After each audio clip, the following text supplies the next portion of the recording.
जी देखिए, अभी ये प्रस्तावना फेज़ में है।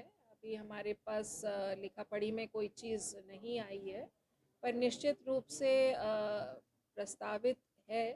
और जो हमको इटिनरी मिलेगा उसके हिसाब से हम कार्रवाई करेंगे।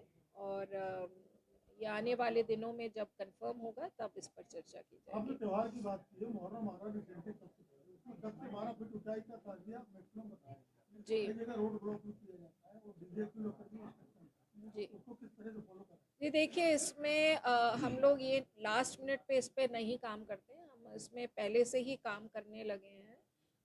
जितने भी हमारे धर्म गुरु हैं, हमारे पीस कमिटीज़ हैं, उनके साथ ऑलरेडी एसएसपी के स्तर से बैठकें और उनके अधीनस्थ अधिकारियों के स्तर से बैठकें हो चुकी हैं। सांप्रदायिक सौहार्द बना रहे, ये हमारी प्रथम प्राथमिकता रहती है। इसके अलावा जो सीएम साहब के निर्देश हैं, उनके अनुरूप हमको कार्रवाई करनी है। और उसमें निश्चित रूप से सभी की सभी शांति प्रिय ढंग से ये त्योहार संपन्न हो, इसके लिए कुछ चीज़ें हमको फॉलो करनी पड़ेंगी। और उसमें से ये है कि ताजिया का जो हाइट है वो 10 से 12 फुट का ना हो, इसको भी हम इंश्योर करते आ रहे हैं। जो इसके कारीगर होते हैं उनसे भी इन लोगों का संवाद रहा है, उनका इनका प्रयास रहा है कि उससे बड़े हाइट के ना बने। डेसिबल जो निर्धारित डेसिबल होता है, उसी निर्धारित डेसिबल के अंतर्गत डीजे वगैरह चले। कोई अस्त्र शस्त्र का प्रदर्शन ना हो, स्वच्छता की का पूरा प्रबंध रहे। और जो परंपरागत रूप से ये प्रोसेशंस हुए हैं, उन्हीं प्रोसेशंस को अलाउ करना। और किसी भी सांप्रदायिक दृष्टिकोण से कि किसी की भी हरकत को टॉलरेट नहीं करना। तो ये सारी चीज़ें हैं जिसके संबंध में निर्देश बड़े स्पष्ट हैं। और इसमें पुलिस केवल अभी तक नहीं काम कर रही, ये पिछले कई दिनों से इसमें ऑलरेडी लगी हुई है। और ये अब तो उत्तर प्रदेश में एक ड्रिल सी बन गई है कि किस तरह से हमको इन त्योहारों को, चाहे वो किसी भी धर्म का त्योहार हो, किस तरह से हमको संपन्न कराना है ताकि वातावरण सौहार्दपूर्ण रहे और जनहित में हो। तो ये चीज़ें मेरे ख्याल से दोहराने की ज़रूरत नहीं है, इसमें निर्देश बहुत स्पष्ट है। मैम, आपने सत्ता सिंडिकेट की बात की है, झांसी में अब तक के इतिहास में सबसे बड़ी कार्रवाई की समस्या निकल के आई है उनकी दोनों व्यापारी, सबसे पहले मैं ये बताना चाहूँगी कि हमारे व्यापार मंडल के लोग बहुत संतुष्ट थे पुलिस की एक छवि उन्होंने बहुत अच्छी बतलाई, नंबर वन। और पुलिस का जो सहयोग है उसकी बड़ी सराहना की। और पुलिस की वर्किंग स्टाइल से बहुत संतुष्ट थे। कुछ समस्याएं उन्होंने जो क्रॉस बॉर्डर की हैं, कि उनका जो ट्रांसपोर्टर्स को प्रॉब्लम है, जब वो बॉर्डर क्रॉस करके जाते हैं तो कुछ समस्याएं उनको अक्रॉस द स्टेट आती हैं, मतलब उत्तर प्रदेश के बाहर। उन समस्याओं का रखा। कुछ सराफा बाज़ार के लोगों ने क्रॉस द बॉर्डर उन समस्याओं को रखा। तो ये मेरे ख्याल से एक इंटर स्टेट कोऑर्डिनेशन के इश्यूज हैं, जिसके संबंध में मैंने ऑलरेडी एसएसपी को निर्देश दे दिए हैं। जल्द ही वो अपने जो निकटतम बॉर्डर के एसपी हैं उनके साथ एक समन्वय बैठक करेंगे।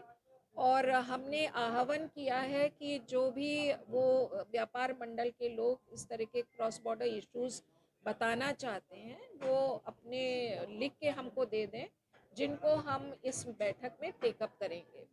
यही नहीं, आईजी भी इसके बाद अपने स्तर से एक समन्वय बैठक करेंगे, इंटर स्टेट समन्वय बैठक। और आने वाले दिनों में मैं भी क्योंकि अब चुनाव का दौर भी नज़दीक आ रहा, तो मैं भी एक इंटर स्टेट बैठक आयोजित करूँगी। सो निश्चित रूप से जो कुछ इश्यूज हैं बिटवीन टू स्टेट्स, चाहे वो क्राइम एंड क्रिमिनल से रिलेटेड हों, चाहे वो ट्रांसपोर्ट और कोऑर्डिनेशन से रिलेटेड हो, उनको सॉर्ट आउट करने का हम प्रयास करेंगे। मेरे ख्याल से इस संबंध में ऑलरेडी मैं जो साइबर पे काम किया गया है, जो साइबर के ऊपर इन्होंने एसएसपी ने काम किया है क्रिप्टो करेंसी पे, जो मेरे आने के तुरंत बाद ये चीज़ उजागर हुई। उस पर मैंने ऑलरेडी जो यहाँ के एसएसपी हैं और जो एडिशनल एसपी अरीबा हैं, इन दोनों को मैंने अप्रिसिएशन लेटर अपनी तरफ से दिया है। इसको बहुत ही सराहनीय कार्य मैं मानूंगी। और निश्चित रूप से जो पिछले दिनों में इन्होंने सट्टा पे काम किया है, मैंने उस चीज़ का संज्ञान ले लिया, उस केस को पूरा स्टडी कर लिया है और बहुत ही सराहनीय काम हुआ था। आगे भी इसकी कड़ी में जो जो लोग इन्वॉल्व पाए जाएंगे उन पर कड़ी से कड़ी कार्रवाई होगी।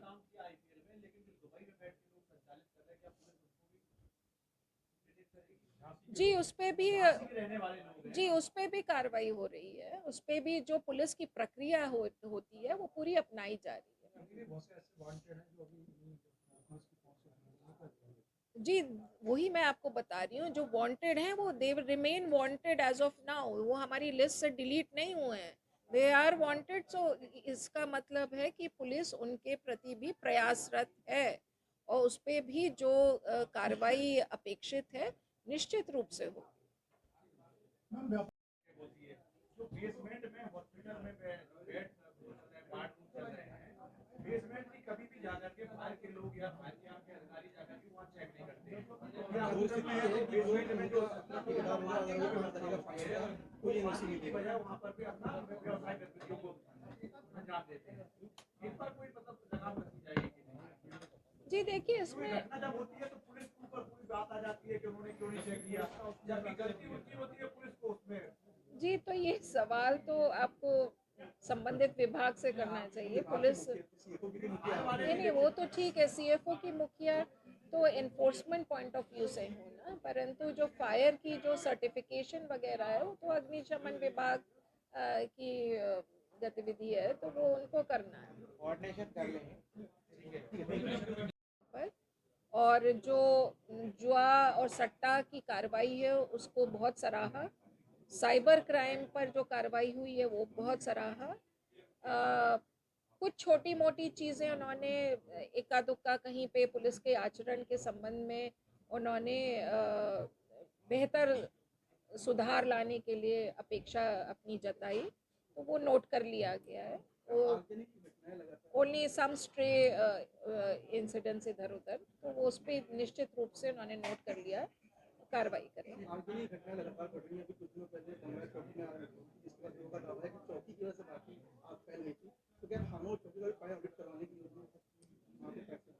जी देखिए जो आगजनी की घटना हुई थी तो उसमें तो एसएसपी अपने सर से इंक्वायरी करा ही रहे हैं, तो मैं कोई भी इस पर टिप्पणी नहीं करना चाहूँगी जब तक कि इंक्वायरी पूरी ना हो जाए। परंतु जो अग्निशमन की व्यवस्थाएं हैं वो निश्चित रूप से हम लोग सभी को निर्देश दिए गए हैं अग्निशमन विभाग से कि उसमें जो हमारे इंस्टीट्यूशंस हैं उनमें अग्निशमन की क्या व्यवस्थाएं हैं उनको देख लिया जाए और उनको पूरा कर लिया जाए। तो ये निर्देश स्पष्ट हैं सभी एसपीज को और एसएसपी झांसी को भी क्लियर है, तो ये निश्चित रूप से कार्रवाई पुलिस के स्तर से हो रही है। कई बार ये हो जाता है कि अग्निशमन पे बात आ जाती है, मल्टी बन जाती है, अग्निशमन के पास अपना एक लिमिटेड उनके पास हाइट कर जाता है।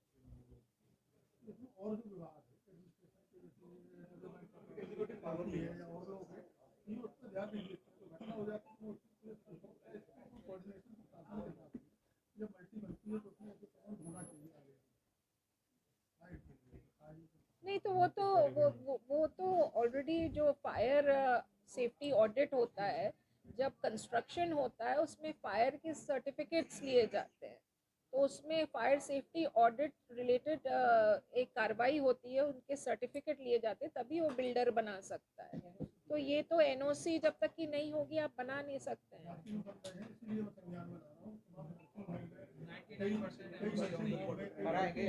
इसमें अग्निशमन विभाग ने निर्देश दिए हैं कि जो इस तरह के अस्पताल हैं, नर्सिंग इंस्टीट्यूशंस हैं या अन्य संस्थान हैं, उनका ये सब जांच करवा लिया जाए कि उनकी जो फायर की व्यवस्था है वो पूरी और पक्की है कि नहीं है।